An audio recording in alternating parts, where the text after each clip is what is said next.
현대 기술이 한 평범한 10대 소년의 뜨거운 신앙심과 만났을 때 과연 어떤 놀라운 일이 펼쳐질까요? 오늘 우리가 함께 나눌 카를로 아쿠티스의 이야기는 바로 그 경이로운 교차점에 서 있습니다. 이야기를 시작하기에 앞서 잠시 주님의 평화를 청합니다. 이 이야기가 여러분의 마음에 깊은 울림을 준다면 좋아요와 공유를 통해 이 은총의 메시지를 더 많은 이들과 나눠주시길 바랍니다. 저희 채널을 구독해주시면 저희가 더 많은 축복의 이야기를 전하는 데 큰 힘이 됩니다. 이 이야기를 듣는 모든 분들께 하느님의 평화와 축복이 가득하기를 기도합니다. 1991년 이탈리아에서 태어난 한 소년, 카를로 아쿠티스는 컴퓨터 프로그래밍에 대한 자신의 열정과 성체에 대한 흔들림 없는 사랑을 결합시켰습니다. 많은 사람들이 서로 무관하다고 여겼을 두 세계를 그는 복음 전파를 위한 강력한 도구로 통합해냈습니다. 언론이 그에게 붙여준 별명처럼 이 하느님의 인플루언서는 세상에 깊고 지워지지 않는 흔적을 남기기 위해 수십 년의 세월을 필요로 하지 않았습니다. 그에게 주어진 시간은 불과 15년. 하지만 그 짧고 강렬하며 진실하고 빛났던 삶은 성덕이라는 것이 낡고 오래된 이상이 아니라 21세기를 살아가는 모든 젊은이들이 복음을 진지하게 받아들일 때 참여할 수 있는 열정적인 모험임을 똑똑히 보여주었습니다. 제1장 디지털 시대에 피어난 거룩한 시아 카를로 아쿠티스는 1991년 5월 3일 런던에서 태어났지만 유복한 이탈리아 가정의 아들로 밀라노에서 성장했습니다. 그의 가정은 특별히 신앙심이 깊지는 않았습니다. 하지만 카를로는 아주 어릴 때부터 하느님과 관련된 것들에 특별한 끌림을 보였습니다. 길을 걷다가도 성당에 들어가 예수님께 인사를 드리고 싶다고 조르던 어린아이의 모습은 가족 모두를 놀라게 했습니다. 이 신성한 존재와의 특별한 유대감은 그의 짧은 생애 내내 깊어져 주변 사람들에게 등대와 같은 빛이 되어주었습니다. 나이가 들면서 카를로는 컴퓨터에 놀라운 재능을 보이며 독학으로 프로그래밍 전문가가 되었습니다. 하지만 정말 비범했던 것은 그의 재능 자체가 아니라 그 재능을 신앙을 위해 바치기로 결심했다는 점입니다. 그의 또래 친구들이 대부분 오락을 위해 기술을 사용할 때 카를로는 성체 기적을 목록으로 정리하고 복음의 진리를 전파하는 웹사이트를 만들었습니다. 그는 디지털 복음화의 진정한 선구자였습니다. 그의 방은 그를 특별하게 만드는 이중적인 모습을 고스란히 반영했습니다. 최신 컴퓨터와 기술 장비 옆에는 그가 깊이 공경하던 성모 마리아와 여러 성인들의 성화가 나란히 놓여 있었습니다. 카를로에게 현대적인 젊은이로 사는 것과 깊은 신앙을 가진 가톨릭 신자로 사는 것 사이에는 아무런 모순이 없었습니다. 오히려 그는 전자를 후자를 진정성 있게 살아가는 도구로 사용했습니다. 카를로의 비밀은 물질적이고 찰나적인 것 너머를 볼 수 있는 그의 영적인 시선에 있었습니다. 그는 모든 사람은 원본으로 태어나지만 많은 이들은 복사본으로 죽는다고 말하곤 했습니다. 이는 동시대 젊은이들에게 세상에 덧없는 유행을 맹목적으로 따르기보다 하느님의 계획 안에서 자신만의 고유한 소명을 발견하라는 초대였습니다. 이 어린 소년의 비범한 지혜는 그가 매일 성체성사 안에서 만나던 그리스도와의 깊은 친밀함에서 비롯된 것이었습니다. 제2장 축복으로 가득했던 유년 시절 카를로 아쿠티스의 유년기는 그의 가족들을 놀라게 한 비범한 영성의 신호들로 가득 차 있었습니다. 부모님의 직장 문제로 잠시 런던에 머물 때 태어났지만 밀라노에서 자란 그는 아주 어린 시절부터 하느님에 대한 특별한 사랑을 보여주었습니다. 그것은 배운 것이라기보다 마치 타고난 것처럼 보였습니다. 그의 부모님 안드레아, 아쿠티스와 안토니아 살자노는 카를로가 3살 때 이미 밀라노 거리를 산책하다가 성당에 들르자고 조르던 모습을 생생히 기억합니다. 성당에 들어서면 그는 감실 앞에 멈춰서서 예수님께 인사드려야 한다. 고 천진난만하게 말하곤 했습니다. 이렇게 어린아이에게서 보기 드문 영적 교감은 가족뿐만 아니라 그를 아는 사제들에게도 깊은 인상을 남겼습니다. 그들은 이 작은 소년에게서 무언가 특별한 것을 감지했습니다. 성모님에 대한 신심 또한 그의 마음속에서 일찍부터 피어났습니다. 카를로는 성모 마리아와 특별한 관계를 맺고 있었습니다. 그는 성모님의 성화와 상본을 모았고 매일 묵주 기도를 바쳤습니다. 이는 그가 평생을 지켜나간 신앙의 실천이었습니다. 이 성모 신심은 그의 영성을 이루는 근본적인 기둥 중 하나가 되었습니다. 많은 아이들이 미사에 참여하라고 재촉을 받아야 하는 것과는 달리 카를로는 주일을 손꼽아 기다렸습니다. 조금 더 자라서는 부모님께 주중에도 성당에 데려다 달라고 부탁할 정도였습니다. 신앙에 대한 그의 이해는 나이를 훨씬 뛰어넘는 것이어서 복잡한 신학적 개념들을 놀라울 정도로 명확하게 파악했습니다. 그의 교리교사는 다른 아이들이 기초적인 질문을 할 때 카를로는 이미 성체의 신비에 대해 깊이 묵상하고 있었다고 회상합니다. 이러한 조숙한 신심과 더불어 카를로는 다른 면에서는 완전히 평범한 아이였습니다. 친구들과 어울려 놀고 애완동물, 특히 개들을 무척 사랑했으며 자신을 둘러싼 세상에 대한 끝없는 호기심을 보였습니다. 충만한 어린 시절과 깊은 영적 생활을 완벽하게 조화시키는 그의 능력은 성덕이 그를 세상과 분리시키는 것이 아니라 오히려 세상을 더 큰 기쁨과 충만함 속에서 살아가게 한다는 것을 증명했습니다. 제3장 성체의 사도 성체신심은 카를로 아쿠티스가 처령 성체를 한 이후 그의 영적 삶의 중심이 되었습니다. 7살 때 성체 안에 현존하시는 그리스도에 대한 비범한 이해 덕분에 특별 허가를 받아 처령 성체를 한 카를로는 그 경험을 내 인생을 바꾼 만남이라고 묘사했습니다. 그 순간부터 그는 매일 미사에 참여하고 성체 조배를 하는 흔들림 없는 일과를 세웠습니다. 성체는 하늘로 가는 나의 고속도로입니다. 그가 확신에 차서 했던 이 말은 그의 가장 유명한 좌우명이 되었습니다. 이 문장은 성체성사를 하느님과의 합의를 위한 가장 직접적인 길로 이해했던 그의 깊은 통찰을 반영합니다. 카를로에게 매번의 영성체는 그리스도와의 진정한 친밀함의 순간이었고 그의 삶에서 단 하루도 놓치고 싶지 않은 소중한 경험이었습니다. 그의 어머니 안토니아는 가족 여행 중에도 카를로가 가장 먼저 한 일은 미사에 참여할 수 있도록 가장 가까운 성당을 찾는 것이었다고 회상합니다. 그는 결코 이것을 의무로 여기지 않았습니다. 오히려 그가 가장 친한 친구로 여겼던 분과의 사랑 가득한 약속으로 생각했습니다. 영성체 후 카를로는 깊은 침묵과 기도에 잠겼는데 그 모습을 보는 사람들은 마치 초자연적인 무언가 앞에 서 있는 듯한 경외감을 느꼈다고 합니다. 이러한 신심을 개인적으로 사는 것에 만족하지 않고 카를로는 성체의 진정한 사도가 되었습니다. 그는 역사 속에서 교회가 인정한 성체 기적들을 꼼꼼하게 조사하여 이에 대한 온라인 전시회를 만들었습니다. 그는 관련 문서, 사진, 역사적 증언, 그리고 각 기적에 대한 상세한 이야기를 수집하여 모든 사람이 쉽게 접근할 수 있는 방식으로 제시했습니다. 수많은 언어로 번역된 이 전시회는 전 세계의 성지와 성당을 순회하며 수많은 사람들에게 성체의 메시지를 전했습니다.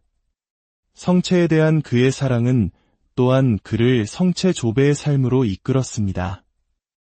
카를로는 감실 앞에 모셔진 성체 앞에서 기도에 몰두하며 몇 시간이고 보내곤 했습니다. 그는 친구들에게 이렇게 설명했습니다. 우리가 성체 앞에 있을 때 우리는 성인이 될 수 있습니다.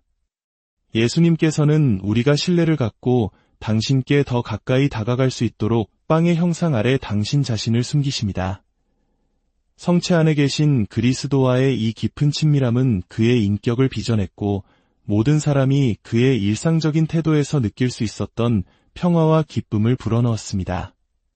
제4장 21세기의 복음 선포자 인터넷이 사회를 급진적으로 변화시키기 시작하던 시대에 카를로 아쿠티스는 그것이 복음화를 위한 강력한 도구가 될 잠재력을 직감했습니다.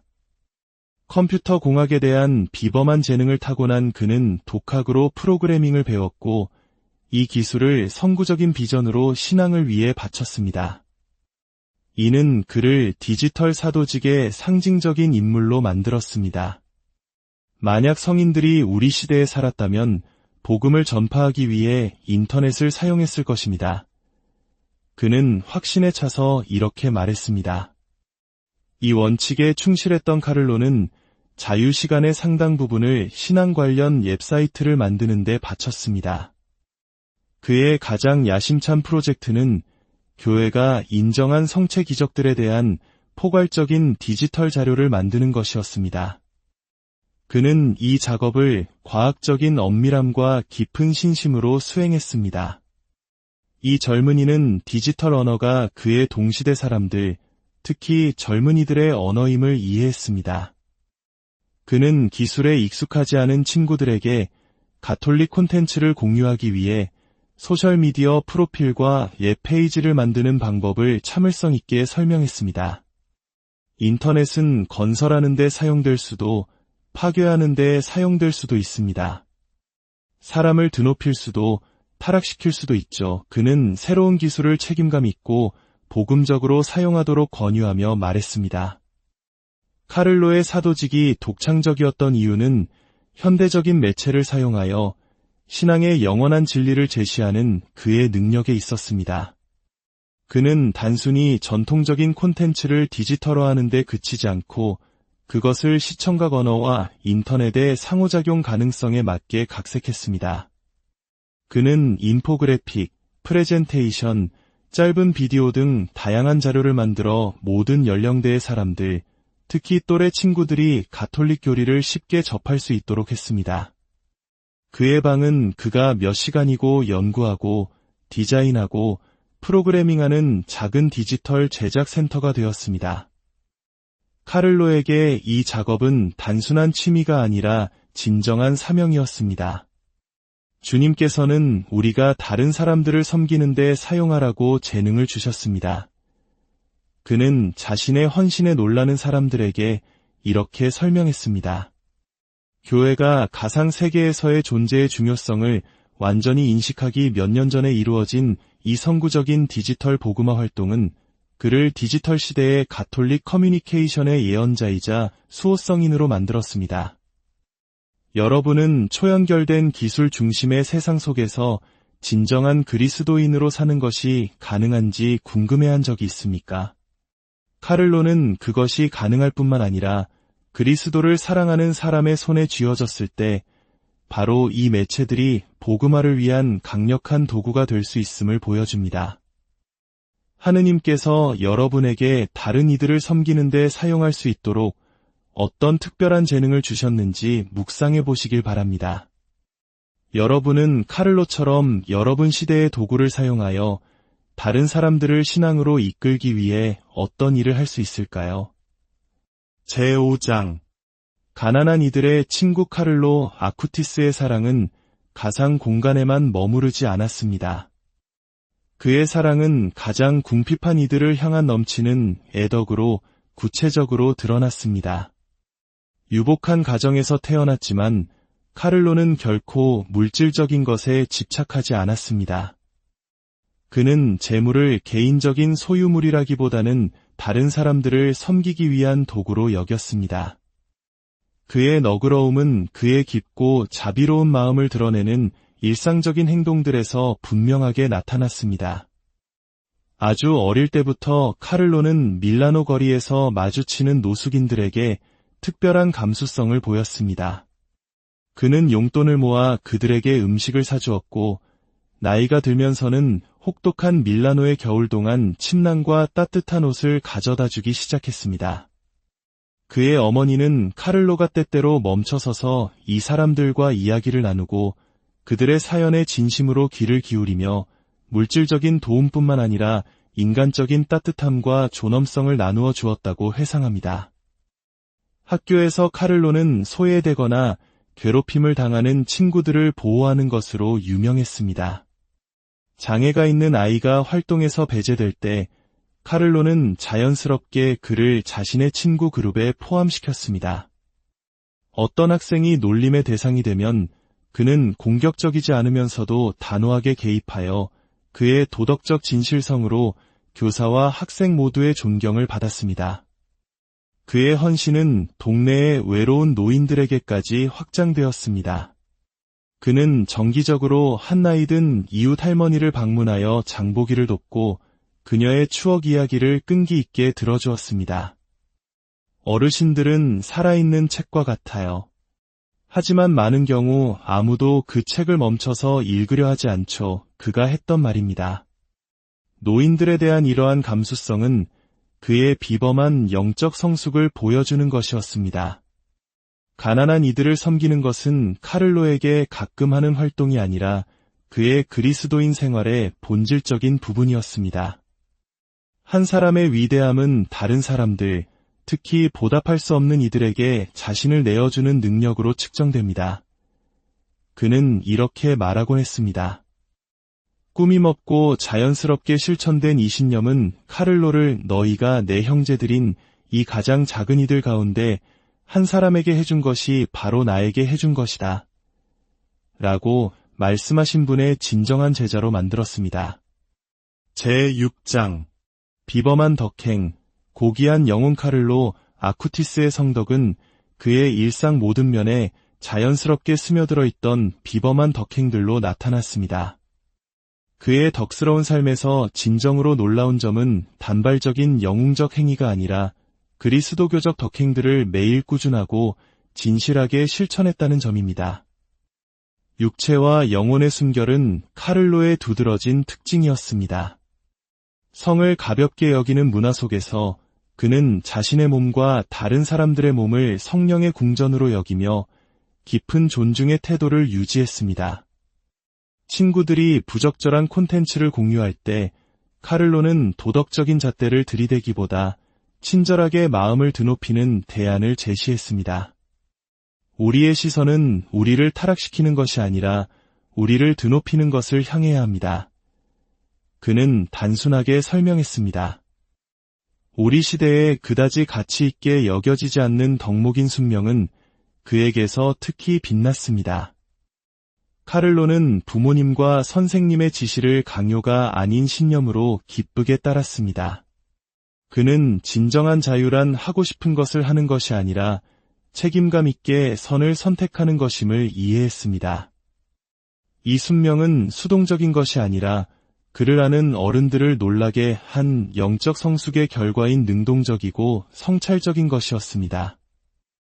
일상의 역경에 맞서는 굳셈 또한 카를로의 특징적인 덕목이었습니다.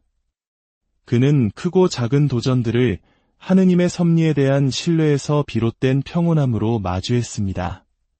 모든 것은 지나가지만 오직 하느님만이 영원하십니다.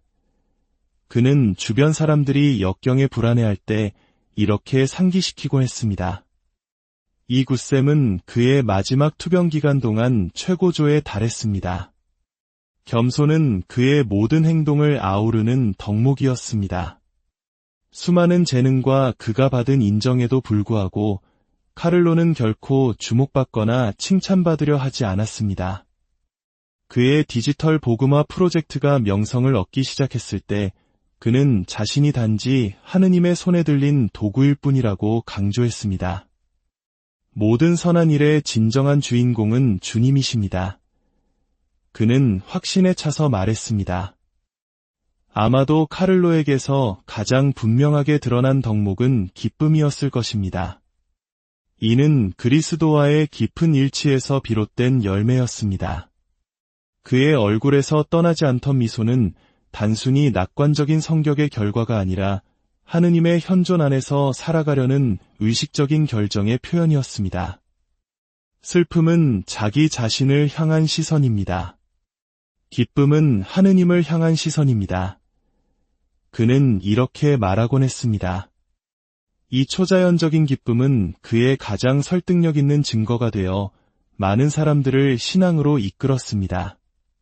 제7장 질병의 십자가, 사랑의 봉헌 카를로 아쿠티스의 삶은 2006년 가을 예기치 않은 전환점을 맞았습니다.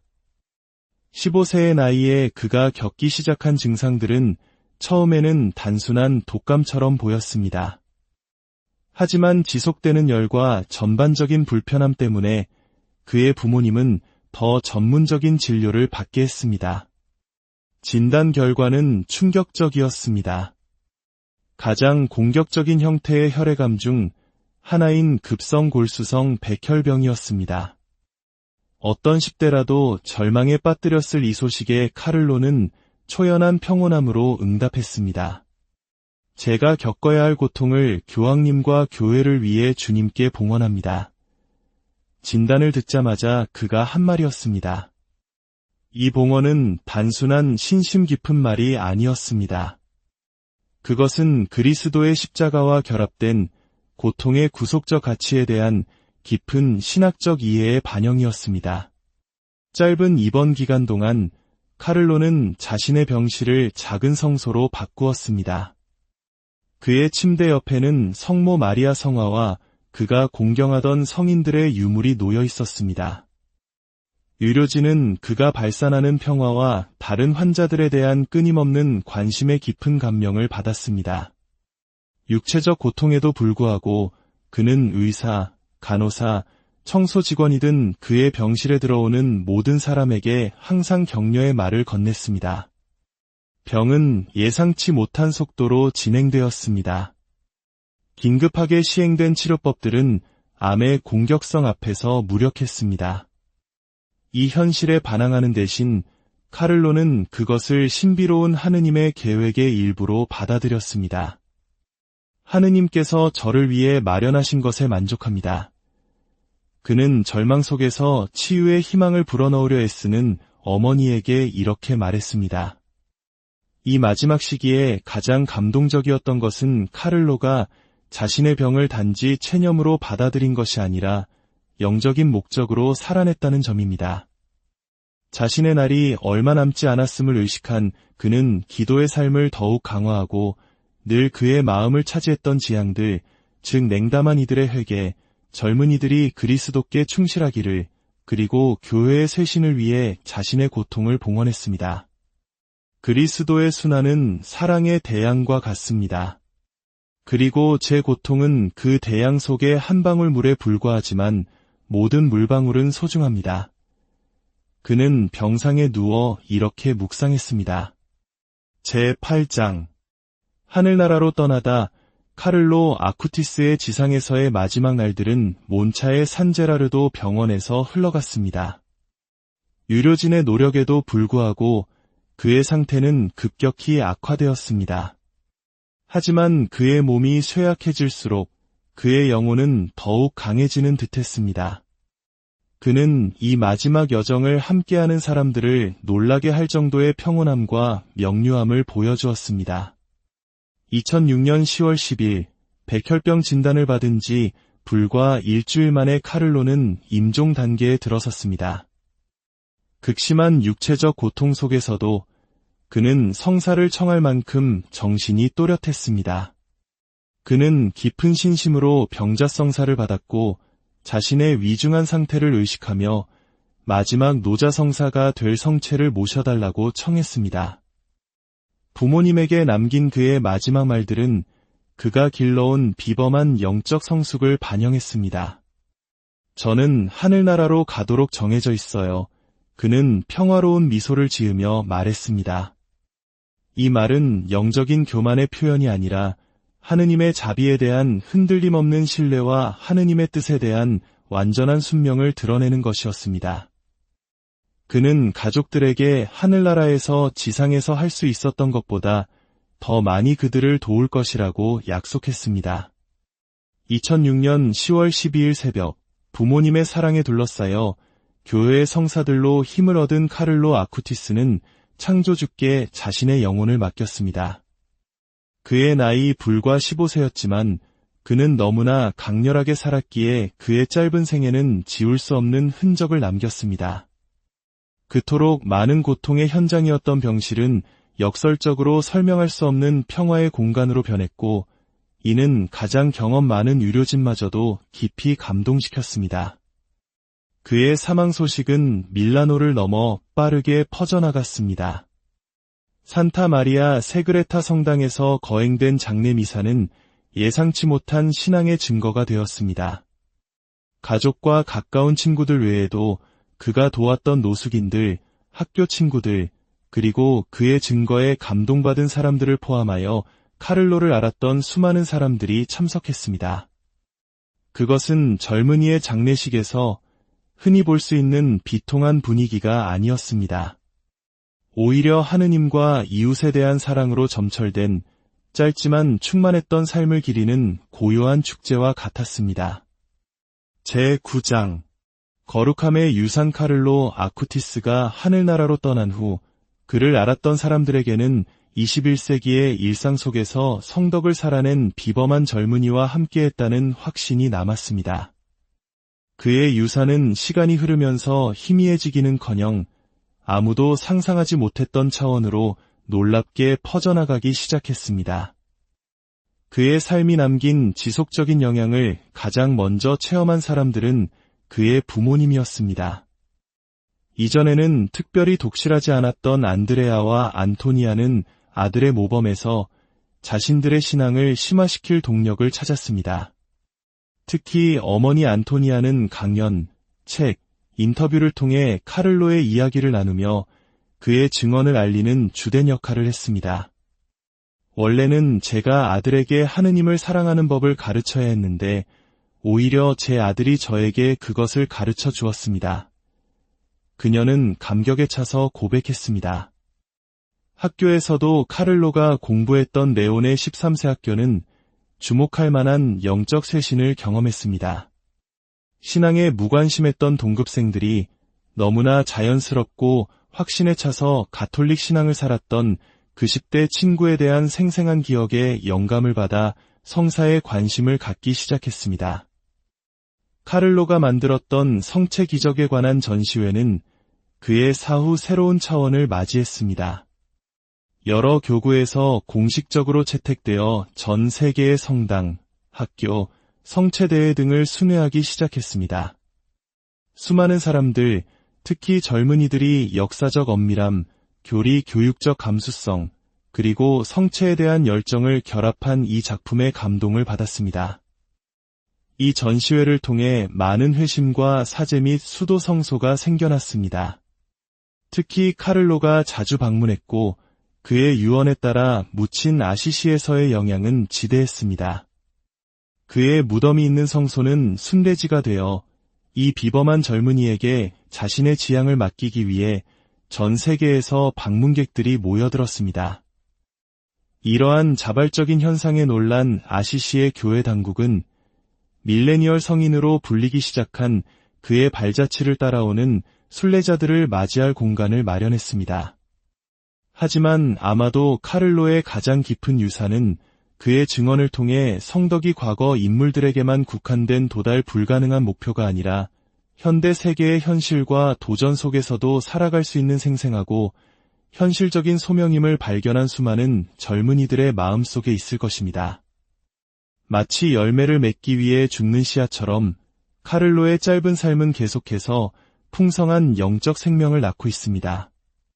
제10장 재단을 향한 여정 카를로 아쿠티스의 시복 절차는 그를 둘러싼 성덕의 명성과 그의 전구를 통해 받은 은총에 대한 수많은 증언에 힘입어 이례적으로 빠르게 시작되었습니다.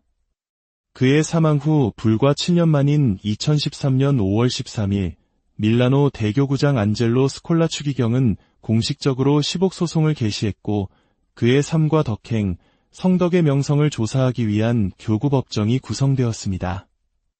교구 단계의 절차는 놀라운 속도로 진행되었습니다. 가족과 가까운 친구들부터 그를 잠시 만났던 사람들까지 수백 명의 증인들이 카를로의 비범한 영적 삶에 대한 일관된 증언을 제공했습니다. 그의 저작들, 주로 디지털 저작들을 분석한 신학 전문가들은 그것들에서 흠없는 정통성과 그토록 어린 나이라고는 믿기 힘든 깊이를 발견했습니다. 2018년 7월 5일, 프란치스코 교황은 카를로의 영웅적인 덕행을 인정하는 교령에 서명하여 그에게 가경자라는 칭호를 부여했습니다. 교회의 이 공식적인 인정은 카를로가 그리스도교적 덕행들을 영웅적인 수준으로 살았으며 모든 신자들, 특히 디지털 시대의 젊은이들에게 유효한 모범이 됨을 확인하는 것이었습니다.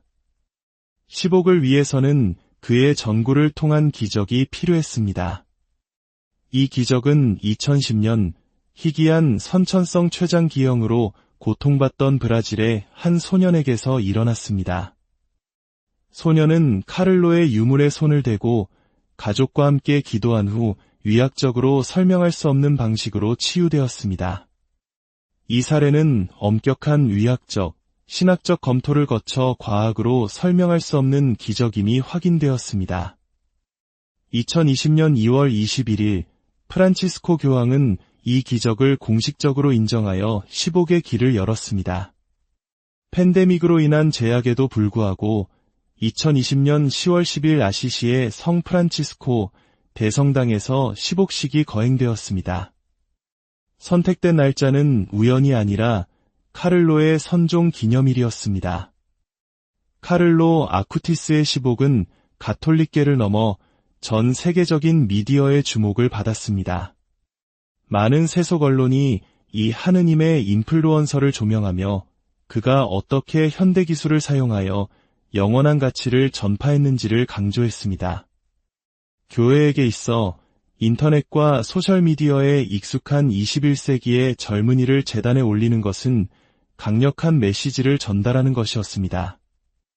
성덕은 우리 시대를 정의하는 디지털 세계를 포함하여 어떤 시대와 상황에서도 가능하다는 것입니다. 그리고 이제 두 번째 기적이 승인됨에 따라 교회는 카를로를 공식적으로 성인으로 선포하고 인터넷의 수호성인으로 지정할 시성식을 준비하고 있습니다. 제11장 젊은이들의 모범, 시대의 등불 복자 카를로 아쿠티스는 특히 21세기 젊은이들에게 매우 의미 있는 성덕의 패러다임을 제시합니다. 그는 그리스도인 완덕으로의 소명이 현대 생활의 현실과 양립 불가능하지 않다는 것을 증명했습니다. 그의 증거는 새로운 세대들에게 시대, 환경, 언어 면에서 가까운 본보기를 제공하며 특별한 힘으로 울려 퍼집니다. 진정성은 아마도 오늘날 젊은이들에게 카를로가 가장 매력적인 측면일 것입니다. 외모와 투영된 이미지가 현실을 압도하는 세상에서 카를로는 가면이나 이중성 없이 살았습니다. 그는 영적인 삶을 사회생활이나 여가 생활과 분리하지 않았습니다. 감실 앞에서 무릎 꿇은 경건한 젊은이와 컴퓨터에 열광하는 청년, 축구를 사랑하는 소년은 모두 같은 카를로였습니다. 이 일관된 삶은 다른 어떤 자질보다 진정성을 중시하는 세대에게 영감을 줍니다. 카를로가 보여준 기술의 긍정적인 사용은 수동적이고 종종 소외감을 유발하는 디지털 콘텐츠 소비에 대한 대안을 제시합니다. 그는 기술 도구 자체가 중립적이며 목적과 분별력을 가지고 사용될 때 복음화와 개인적 성장을 위한 강력한 도구가 될 수 있음을 보여주었습니다. 그의 모범은 젊은이들이 다른 사람이 만든 콘텐츠의 수동적인 수용자가 아니라 디지털 환경의 능동적인 주인공이 되도록 초대합니다. 카를로가 보여준 내적 자유는 오늘날 젊은이들에게 깊은 공감을 불러일으키는 또 다른 측면입니다. 자유를 책임의 부재와 잘못 동일시하는 사회에서 카를로는 깊은 신념에 뿌리내린 자유를 살았습니다. 그는 사회적 압력 때문에 유행을 따르거나 단순히 환경에 순응하기 위해 특정 행동을 하지 않았습니다. 그의 유명한 말, 모든 사람은 원본으로 태어나지만 많은 이들은 복사본으로 죽는다. 자신의 소명에 충실함으로써 얻는 진정한 자유를 향한 그의 부르심을 반영합니다. 마지막으로 카를로를 특징 짓는 기쁨은 불안과 우울 지수가 증가하는 세대에게 강력한 증거가 됩니다.